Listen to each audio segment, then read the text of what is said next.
आकाश भरारीच्या रसिक प्रेक्षकांना अलका जोशीचा नमस्कार. ज्यांचा जन्म 1960 ते 1990 साली झाला आहे, खास त्या पिढीसाठी हा लेख. ही पिढी आता 30 ओलांडून 65 कडे चालली. ह्या आपल्या पिढीचं सगळ्यात मोठं यश म्हणजे या पिढीने खूप मोठा बदल पाहिला आणि पचवला. आणि या पिढीची एक मोठी अडचण म्हणजे ही पिढी कायम उंबरठ्यावर राहिली. 1, 3, 5, 10, 20, 25, 50 पैसे बघितलेली ही पिढी पाहुणेकडून लाज न बाळगता पैसे घेत होती.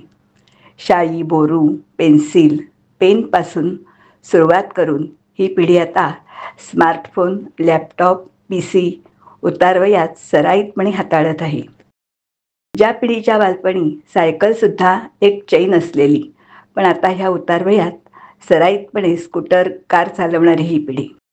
अवखळ तर कधी गंभीर, खूप भोगलेली आणि खूप सोसलेली, पण पूर्ण संस्कारित. टेप रेकॉर्डर, पॉकेट ट्रान्झिस्टर ज्या पिढीसाठी खूप मोठी मिळकत होती, मार्कशीट आणि टीव्हीच्या येण्याने यांच्या बालपणाचा बळी घेतला नाही, अशी ही शेवटची पिढी. कुकरच्या रिंग्स, टायर असल्या गोष्टी घेऊन लहानपणी गाडी खेळणं यात त्यांना काहीही कमीपणा वाटला नव्हता. सळई जमिनीत रुतवत जाणं हा काही खेळ असू शकतो का? पण होता. कैऱ्या तोडणं ही यांच्यासाठी चोरी नव्हती. आणि कुठल्याही वेळी कुणाचंही दार वाजवणं यामध्ये कसलेही एथिक्स तुटत नव्हते. मित्राच्या आईने जेवू घालणं यात कसलाही उपकाराचा भाव आणि त्याच्या बाबांनी ओरडणं यात कसलाही असूयेचा अभाव असणारी शेवटची पिढी. वर्गात किंवा शाळेत स्वतःच्या बहिणीशी सुद्धा कुचरत बोलणारी ही पिढी. 2 दिवस जरी मित्र शाळेत नाही आला तर शाळा सुटल्या दप्तरासकट त्याच्या घरापर्यंत जाणारी ती पिढी. कुणाचेही बाबा शाळेत आले की मित्र कुठेही खेळत असो, 70च्या स्पीडने तुझे बाबा आलेत, चल लवकर, ही बातमी मित्रापर्यंत पोहोचवणारी ती पिढी. पण गल्लीत कुणाच्याही घरात कसलाही कार्यक्रम असला तरी वाटेल ते काम कसलाही विधिनिषेध न बाळगता करणारी ही पिढी. कपिल, सुनील गावस्कर, व्यंकट, प्रसन्नाच्या बॉलिंगवर आणि पेस, भूपती, स्टेफी ग्राफ, अग्गासी, सॅम्प्रसच्या टेनिसवर, तर राज, देव, दिलीप ते राजेश, अमिताभ आणि धर्मेंद्र, जितेंद्र बरोबर नंतर बऱ्याच नवीन कलाकारांवर, अगदी आमिर, सलमान, शाहरुख, माधुरी, अनिलवर वाढलेली ही पिढी. भाड्याने VCR आणून 4-5 पिक्चर पैसा गोळा करून एकत्र पाहणाऱ्या मित्रांची ही पिढी. लक्षा, अशोकच्या निर्व्याज विनोदावर हसलेली, नाना, ओमपुरी, शबाना, स्मिता पाटील, गोविंदा, जग्गूदादा, वर्षा, सोनम, किमी, सोनाली हे कलाकार पाहिलेली पिढी. शिक्षकांचा मार खाणं यात काहीही गैर नाही, फक्त घरी कळू नये कारण घरात परत धुतात ही भावना जपणारी पिढी. ज्यांच्या शिक्षकांवर आवाज चढवला नाही अशी पिढी. हितं कितीही धुतलं तरी दसऱ्याला शिक्षकांना सोनं देणारी आणि आज इतक्या वर्षांनी सुद्धा निवृत्त शिक्षक येताना दिसले तर लाज न बाळगता खाली वाकून नमस्कार करणारी पिढी. कॉलेजला सुट्टी असली तर आठवणीत स्वप्न रंगवणारी पिढी. ना मोबाईल, ना SMS, ना व्हॉट्सॲप, भेटण्यासाठी आतुरतेने वाट पाहणारी पिढी. पंकज उधासच्या तूने पैसा बहुत कमाया, इस पैसे ने देश छुडाया या ओळीला डोळे पुसणारी. दिवाळीच्या 5 दिवसांची कथा माहीत असणारी. लिव्ह तर सोडाच, लव्ह मॅरेज म्हणजे फार मोठं डेअरिंग समजणारी ही पिढी. अहो, शाळेत आणि महाविद्यालयात पण मुलींशी बोलणारी मुले ॲडव्हान्स समजली जाणारी पिढी. पुन्हा डोळे झाकूया. 10, 20, 80, 90 पुन्हा जुना आठवणींचा सुवर्णकाळ. गेले ते दिवस, राहिल्या त्या आठवणी असं न समजणारी शून्य पिढी. कारण आजचे दिवस हेच उद्याच्या आठवणी असणार असं मानणारी ही पिढी. धन्य ते जीवन जे खरं जगणं आमचाही एक जमाना होता. पूर्वी बालवाडी हा प्रकारच नव्हता.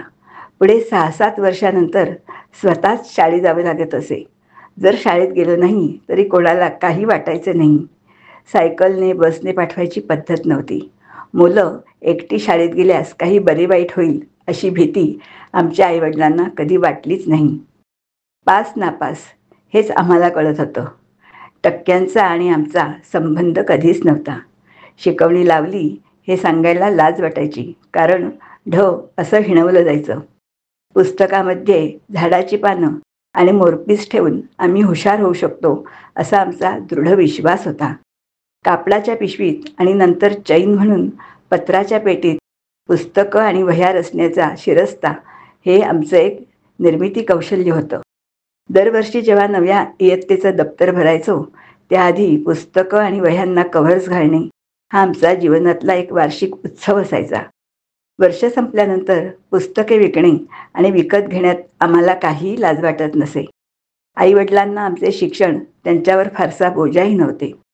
कोण्या मित्राच्या सायकलच्या पुढच्या दांड्यावर व दुसऱ्याला मागच्या कॅरियरवर बसवून आम्ही रस्तोरस्ती किती फिरलो हे आता आठवतही नाही. सरांचा शाळेत मार खाताना आणि पायांचे अंगठे धरून उभं राहताना, कान लाल होऊन पिरगळला जाताना आमचा इगो कधीही आडवा येत नव्हता. खरं तर आम्हाला इगो काय असतो हेच माहीत नव्हतं. मार खाणं ही आमच्या दैनंदिन जीवनातील एक सामान्य प्रक्रिया होती. मारणारा आणि मार खाणारा दोघेही खुश असायचे. मार खाणारा यासाठी की चला कालच्यापेक्षा तरी आज कमी थोपटला गेलो म्हणून, आणि मारणारा आज पुन्हा हात धुवून घ्यायला मिळाले म्हणून. बिनचपला बुटांचे कोणत्याही चेंडू आणि लाकडी बॅटने वेळ मिळेल त्या ग्राउंडवर क्रिकेट खेळण्यातले काय सुख होते हे आम्हालाच माहीत होते. आम्ही पॉकेट मनी कधीच मागितला नाही आणि वडिलांनी कधी दिला नाही. आमच्या म्हणून काही गरजाच नसायच्या. छोट्याशा असल्याच तर घरातले कोणीतरी पूर्ण करून टाकायचे. 6 महिन्यातून कुरमुरे फरसाण खायला मिळालाच तरी आम्ही बेहद खुश होतो. दिवाळीत लवंगी फटाक्यांची लढ सुटी करून एक एक फटका उडवत बसणे यात काही अपमानास्पद आम्हाला वाटायचं नाही. कोणी दुसरा फटाके फोडत असेल त्याच्या मागे मागे धावायचो. आम्ही आमच्या आईवडिलांना कधी सांगूच शकलो नाही की आम्ही तुमच्यावर किती प्रेम करतो, कारण आम्हाला आय लव्ह यू म्हणणं माहीतच नव्हतं. आज आम्ही असंख्य टक्के टोमणे खात संघर्ष करत दुनियेचा एक हिस्सा झालोय. काहींना जे हवं होतं ते त्यांनी मिळवलंय, तर काही काय माहीत. शाळेतील ते डबल ट्रिपल सीटवर फिरवलेले आणि स्कूल बाहेरच्या त्या हाफ पॅन्टवाल्या गोळीवाल्याकडून काय काय ज्या मित्रांच्या कृपेने मिळायचे ते मित्र कुठे हरवले ते. आम्ही जगात कुठेही असू, पण हे सत्य आहे की आम्ही वास्तव दुनियेत जगलो आणि वास्तवात वाढलो. कपड्यांना सुरकुत्या पडू न देणे आणि नात्यांमध्ये औपचारिकता जपणं आम्हाला कधी जमलंच नाही. भाकरी आणि भाजीशिवाय मधल्या सुट्टीतला काही डबा असतो हे आम्हाला माहीतच नव्हतं. आपल्या नशिबाला चुकूनही दोष न देता आम्ही आनंदाने आजही स्वप्न पाहतोय. कदाचित ते स्वप्नच आम्हाला जगायला मदत करतायत. जे जीवन आम्ही जगलो त्याची वर्तमानाशी काहीच तुलना होणार नाही. आम्ही चांगले असू किंवा वाईट, पण आमचाही एक जमाना होता. आपण या चॅनलला लाईक, सबस्क्राईब आणि शेअर करायला विसरू नका.